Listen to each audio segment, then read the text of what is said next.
পুলিশের পেশাগত জীবনের কঠিন বাস্তবতা, সীমাবদ্ধতা ও দায়বদ্ধতার গল্প নিয়ে মুক্তি পেয়েছে চলচ্চিত্র অফিসার। নির্মাতা প্রতিষ্ঠানের প্রত্যাশা, সিনেমাটি পুলিশের হারানো ভাবমূর্তি পুনরুদ্ধার এবং জনসাধারণের নেতিবাচক ধারণা ও দূরত্বের দেয়াল ভাঙতে বড় ভূমিকা রাখবে। সোমবার যমুনা ফিউচার পার্কের ব্লকবাস্টার হলে দর্শকদের সঙ্গে বসে সিনেমাটি উপভোগ করেন চিত্রনায়ক ডিএ তায়েব, ইর্তিজা আফি ও প্রযোজক মাহবুবা শাহরিন। এ সময় কিশোরী খ্যাত অভিনেত্রী টুসমি টুনটুনি সহ অনেকেই উপস্থিত ছিলেন।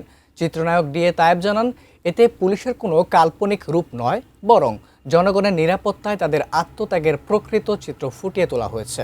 নিছক ব্যবসায়িক লাভ নয়, সামাজিক দায়বদ্ধতা থেকে নির্মিত সিনেমাটি নিয়ে সাধারণ দর্শকদের প্রতিক্রিয়াও ইতিবাচক।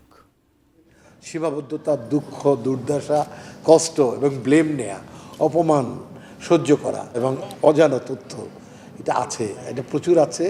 আর এখানে মানে একটা সৎ পুলিশ অফিসারের স্ট্রাগল করতে গিয়ে একজন অফিসার কিল হয়ে যায়, তারই ব্যাচমেটে সে লিড দেয় আবার, তো এক পর্যায়ে সত্যের জয় হয়। আমি চাই সমাজের মানুষ যদি আমার মুভিটা দেখে উপকৃত হয়, ভালো লাগে, এটাই আমার বড় পাওয়া, এটাই আমার সার্থকতা।